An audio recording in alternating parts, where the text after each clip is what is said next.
Hey guys, All Time 10's another one of these kind of clickbaity list channels that put out just a lot of content, mostly nonsense. You know, all these 7 things you always wanted to know about Lady Gaga, you know, stuff like that. You know what I'm talking about. So they put out a video called 10 Ways Vegans Are Ruining the World. Great idea from a financial standpoint, clearly. This video has 3 times the views that their videos normally get, and seems to be their most viewed video of the month. They say that they are just trying to be, you know, implying that they're being unbiased and that they may even do a video kind of looking at the other side. So 10 ways omnivores are ruining the world, I guess, something like that. They say they may do that. We'll see. In any event, a lot of people were not a fan of this video for very, very good reasons, and a lot of you have asked me to respond to it, so here we go. Environmental footprint. Advocates of veganism, including everyone's favourite chat show host Ellen DeGeneres, regularly point out how harmful consumption of meat is to the environment. But according to a new study by researchers at Carnegie Mellon University, this isn't entirely true. So this is really misleading. The study had nothing to do with negating the impact of meat. It only dealt with basically how some plant foods are worse than some animal foods in terms of environmental impact. And it looked at this extreme case, you know, lettuce versus bacon, instead of accurately representing a vegetarian diet, how vegetarians eat. I do have a video on this here for those interested, but basically this is not how vegans eat, right? And vegetarians, we don't subsist on lettuce. There are some vegans who choose to eat a lot of produce, and that's a bit of a problem, but most of us do not eat that way. A balanced vegan diet does not amount to getting a lot of your calories from produce, right? Dietary staples would be grains and legumes, which have very light environmental footprints. Vegan protein is also less perishable than meat, which is very important, and I do have a 2-part series on food waste right here. So when we ask the more realistic question about whether we should have a veggie burger with lettuce and tomato or a beef burger with lettuce and tomato, the answer is much more clear. Studies looking at plausible diet comparisons, right, like the whole diet, not just lettuce versus bacon, favor vegan diets over others. Crazy hormones.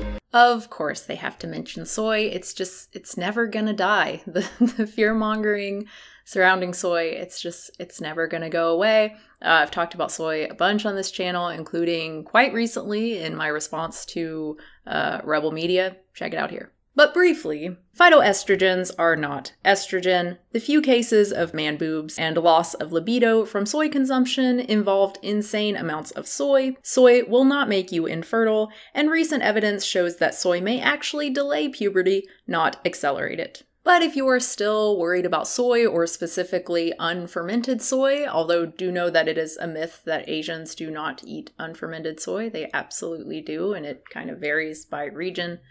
Point is, if you are still worried, then you can stick to fermented soy like miso and tempeh, or just avoid soy altogether. You don't have to eat soy to be vegan.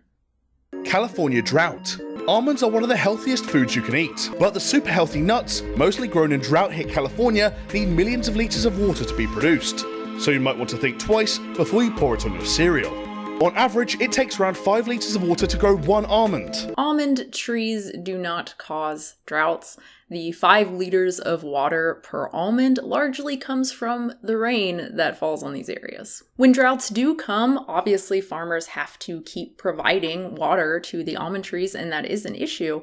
But almonds are more efficient crops in terms of calories for water than animal agriculture is. California is already wasting more water on growing hay for animals than watering almonds. So if you want to save water, switching from almond milk to dairy is probably a pretty bad idea. In a global sense, you are saving water when you choose almond milk over dairy, particularly because a half gallon of almond milk only contains about half a cup and has less than half the calories as the same amount of skim dairy milk and far less than whole milk. Now, there may be a good argument to use soy milk instead for greater agricultural efficiency, less water use, and more protein, but by no means are California droughts caused by vegans giving up dairy. Quite the contrary. Choosing almond milk over cow's milk is an environmental win. blood guacamole. Production of the crop that earned Mexico more than $1.5 billion in exports in 2016 is concentrated in the state of Michoacan, and much of it is controlled by a drug cartel known as the Caballeros Templarios. They have infiltrated the avocado sector by making farmers and landowners give up a percentage of their income, taxing all fruit sold and land owned, and even murdering those who refuse to play by the rules. The issue of corruption is a problem for any profitable business that's coming from poorer regions with unstable governments. It's not just avocados, but tomatoes, mangoes, and even limes. And this is probably an issue for many other imports too, although this doesn't necessarily mean that it's wrong to buy these products. Beyond trade, this is a known issue with international aid and charity in the developing world. Fraud, bribery, and theft are significant sources of spillage that nobody really wants to talk about, but they're often the cost of doing business. The important thing to remember is that the people who are in these cartels who turn to crime, they do this because of the poor economic conditions of where they live. Virtually no one just wants to extort people for a living. Like piracy off the African coast, they do it because there aren't good lawful options for gainful employment. If we fix the economies of these regions, then we address the cause, not just the symptoms.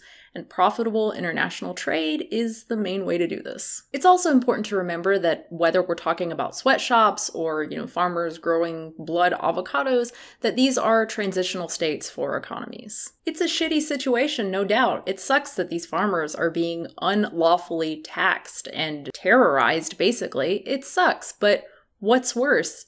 Receiving a tax on goods that you can sell, or not being able to sell your goods at all? We can talk about fair trade oversight, but whether or not you support that, buying these products at least gives the farmers an income. Cancer and heart disease. Consuming a plant-based diet has been widely considered to be healthier than a traditional meat and two-veg diet, as it has been shown to ward off chronic diseases. However, scientists in the US have turned this assumption on its head, claiming that a long-term vegetarian diet can alter human DNA, raising the risk of cancer and heart disease. They found that populations who have had a primarily vegetarian diet for generations were far more likely to carry DNA, which makes them susceptible to inflammation. So this is a complete misunderstanding of the phenomena being studied. It's not caused by a vegetarian diet generally, but a very specific diet that is very low in certain fatty acids. Over many generations, populations get better at using fat in lower concentrations to synthesize what they need.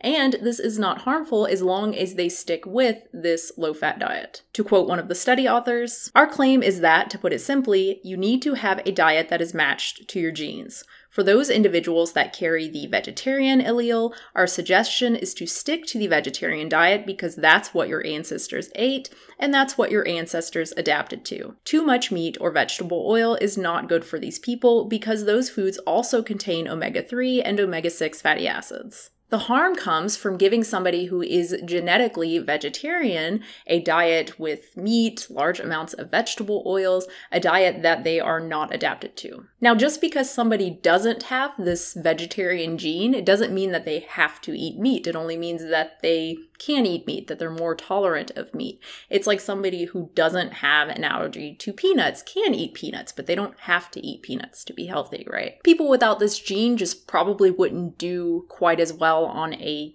very low-fat diet, but they should do perfectly fine on a normal, balanced vegan diet that includes vegetable fats. In other words, this is not even an issue today at all because modern, balanced vegan diets are not low in essential fatty acids. They wouldn't even provide the selective pressures to make these changes more abundant.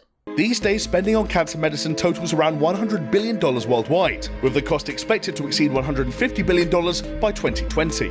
But if veganism continues in popularity, it could cause these healthcare costs to increase further. As I just explained, going vegetarian or vegan today is not going to mutate your genes to give your great-great-grandchildren cancer or heart disease. Quite the opposite, in fact. Vegetarian and vegan diets are associated with a lower incidence of disease and healthcare spending. This study that I mentioned earlier goes into detail not just on estimated lives saved by a switch to plant-based diets, but also on economic benefits. Greater savings occur with the adoption of vegetarian diets, $973 billion per year, and vegan diets, $1,067 billion per year. About 2/3 of the savings were due to reductions in direct healthcare-related costs. If All Time 10 is really worried about healthcare spending and economic harm, they should be promoting veganism instead of fear-mongering against it. Nutrient deficiency. There are only some nutrients that humans can consume by eating plants, and others that they can only consume by eating animals. It's really ridiculous how often I see the need for B12, if you're eating a vegan diet, phrased like this by people who want veganism to be seen as unhealthy or dangerous. Instead of saying that plants don't have B12, they say plants are missing vital nutrients, implying that there are just so many nutrients that you will lack if you eat a vegan diet. Of course, then the only one that they can usually mention is B12. It's the same in this video. Well, they also mention protein, which I'll get to in a minute, which they also refer to as a vitamin. Point is, yes, vegans do need to supplement for B12. Luckily, it is very easy and very cheap to do so. You can get it from cheap supplements, from a multi, from fortified foods. Also, keep in mind that animal feed is often supplemented with various vitamins and minerals, including B12. So if you are intent on getting your B12 naturally from animal products, you're probably just consuming a supplement indirectly. More worryingly though, B12 is just one vitamin vegans aren't getting enough of. According to Dr. Frankie Phillips, a registered dietitian with the British Dietetic Association, vegans are less strong than meat eaters as they have weaker muscles due to a lower intake of amino acids which generate muscle mass. Again, protein is not a vitamin and it doesn't generate muscle mass on its own. It provides the building blocks for muscle repair and growth if that growth is stimulated by activity. And also, possibly not being quite as strong on average is more worrying. More worryingly though, than a B12 deficiency. Not being able to lift as much weight is worse than nerve damage? Really? In any event, it would be super, super great if they would actually cite their sources here. Saying pop sci, the Independent, is not really helpful. Anyway, I was able to find this article from the BBC. It's on veganism and extreme physical activity, and they do quote Dr. Phillips as saying, "You can do it, and you can be a serious elite athlete. You can do it, but it's more difficult. Among the possible consequences of a poor vegan diet," she said, would be increased fatigue due to lower iron levels, weaker muscles because of a lower intake of amino acids that generate muscle mass, and the risk of bones fracturing because of less calcium in the diet. All of the required elements can be obtained from sources that fit a vegan diet or from supplements, Dr. Phillips said. She also talks about the amount of food that you would have to eat and possibly struggling to do so given that a lot of plant foods have a lot of fiber. But again, she is talking about extreme physical endurance. She's not talking about burning a few hundred calories in the gym lifting weights. Here's a briefing paper on vegetarian nutrition written by Phillips where she makes it clear that for the average person, a typical vegan diet provides plenty of protein. Now, it is true that vegetarians and vegans tend to be leaner and less prone to obesity than omnivores, and obesity is correlated with higher absolute muscle mass. So if we all go vegan, there will likely be fewer obese people, so technically we may on average lose a little bit of absolute muscle strength, and if for some weird reason that's all you care about, then I guess it would be a bad thing. If, however, you are sensible enough to care about the practical effects of strength on mobility and normal daily activities, then there's no reason to think a vegan world would not be stronger in actual practice. Now, anecdotes like this only go so far, of course, but they can at least be useful in disproving false claims like vegans cannot be strong. There are several examples of incredibly strong vegans, and while a lot of this comes down to genetic potential, it is overwhelmingly clear from both examples and studies on nitrogen balance that a vegan diet can provide sufficient amino acids for athletic endeavors. Just be sure to stay away from fully raw till 4, and all of the other low-protein vegan diets. Eat your beans, kids. Mental health. In 2014, a controversial study by the Medical University of Graz concluded that those who adopt a vegan or vegetarian diet were ill more often, more susceptible to physical and mental disorders, and generally had a lower quality of life than people who eat meat. I have a fairly in-depth video on this here, but basically this is a correlation. It doesn't mean that vegetarianism causes depression. If anything, it's just as likely, if not more likely, that it's the other way around, that depression causes, so to speak, vegetarianism. In other words, that people who suffer from depression or other mental illnesses are more likely to adopt a vegetarian diet. Starving South America. For those of you who've ever tried a vegan clean eating diet, you've probably consumed a whole lot of quinoa. But it turns out that this low-fat, high-protein superfood isn't quite as innocent as it might seem. You see, it's supposed to be a cash crop, but the hike in prices due to its increasing popularity in the Western world pushed the very people that farm quinoa out of their own marketplace. And now people who have eaten quinoa for the best part of 7 centuries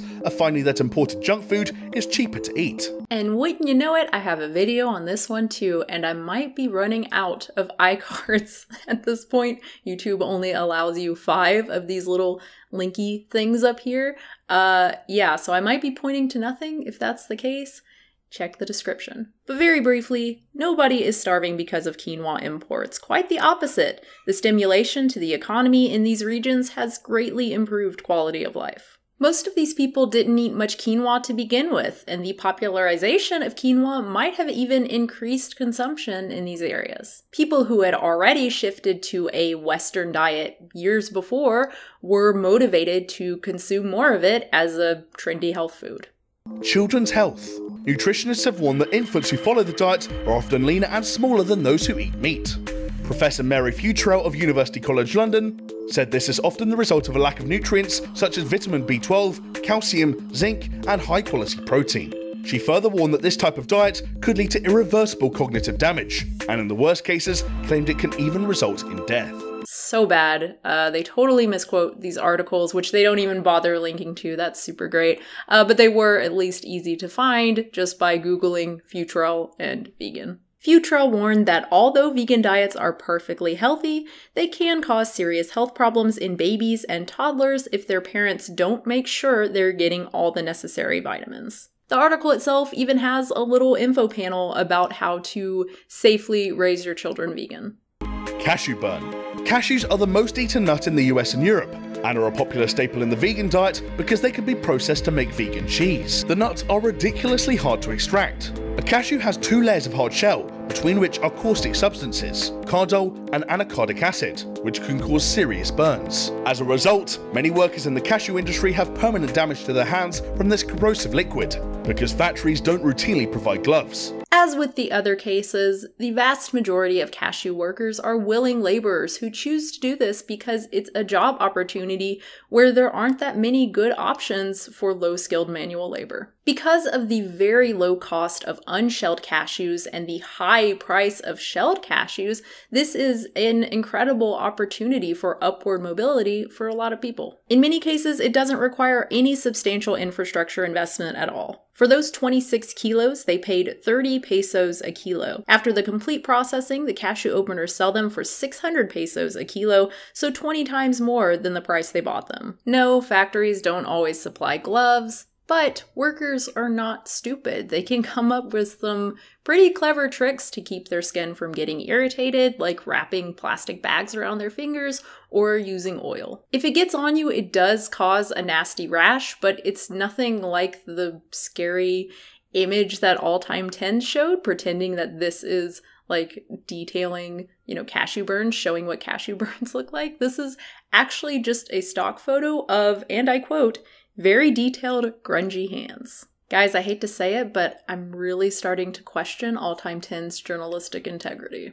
But this is nothing compared to what's happening in Vietnam, the world's largest exporter of processed cashews. According to a 2011 Human Rights Watch report, drug addicts detained in former labor camps in Vietnam process cashews. Those who refuse to work are beaten with truncheons, given electric shocks, locked in isolation, and deprived of food and water. This does seem to be true. But it seems just as likely that carelessly sourced clothing or other items coming from Vietnam are a product of labor camps, not just cashews. It's awful. It's really terrible. But unless you only buy fair trade or avoid products from Vietnam generally, it's impossible to avoid completely. And just like with most of these ways that vegans are ruining the world, this obviously isn't just a vegan issue, right? Like with avocados, vegans are not the only consumers of cashews. We aren't even the largest consumer group of cashews. Trying to turn this into a vegan issue is pretty silly. So I know I talked a little bit of shit in the beginning about these like list channels, you know, clickbaity, whatever, but I don't care. I don't care about the Watch Mojo, I think, and I forgot what the other one is. I mean, it's harmless, right? For the most part. I don't know. I've watched like 2 of those videos, but it's like talking about like movies and TV and stuff, you know, 10 things every fan of It Follows should know if you're a real fan. You know, it's like stuff like, who cares? Who cares if they get something wrong about It Follows or The Hunger Games? Like, it doesn't matter, right? Whereas this stuff, talking about climate change, the environment, nutrition, health, animal welfare, like this stuff kind of matters a lot. You know, steering people away from doing better, which is ultimately what these kind of videos do, because essentially what you're saying is, yeah, veganism, but what about this, right? What about all of these issues? And then people can go, oh yeah, you're right. And it's kind of implied that like, oh, veganism isn't really that important. You know, eating less animal products isn't really that important. And actually it may be harmful. So I'm just not going to worry about it. And I get it. I get why people do that. I mean, you see, it's not just a vegan issue. I mean, we see it right now with politics, people doing it, right? You know, I get it. You're trying to shift the blame, so to speak. You're trying to take the heat off of yourself and your own actions. You know, you don't really want to look at what you're doing and have to admit that, hey, maybe my lifestyle, my dietary choices are causing harm. Nobody wants to do that, right? No one wants to admit that. So instead, it's, well, what about this? And what about this? And you're doing that. So you're not perfect either. So I don't have to make changes. I mean, no one would word it that way, because if you word it that way, then it's obvious that, oh, that's silly, right? No one's claiming perfection. I've never heard any vegan say that they're perfect. I mean, that's the stereotype, right? And there are some vegans who certainly come across that way, a little elitist and morally superior, but no one actually really says that, right? We're all just trying to get people to think about what they're doing and to try to make changes and just to try to be better. Anyway, point is, this video was really bad. You guys already know that, but I hope you enjoyed my take on it. Maybe you learned a few things. Maybe there's stuff that I missed. I don't know. Leave your comments and questions down below. Subscribe if you want to subscribe. Support the channel on Patreon, patreon.com/unnaturalvegan if you want. And I will have a new video very, very soon. Oh, I was wrong. The most recent Watch Mojo is top 10 shocking foods that will give you cancer. They just uploaded that. I mean, maybe it's good. Top 3 biggest moments from last night's The Walking Dead. Who watches that? Gosh, there's so many.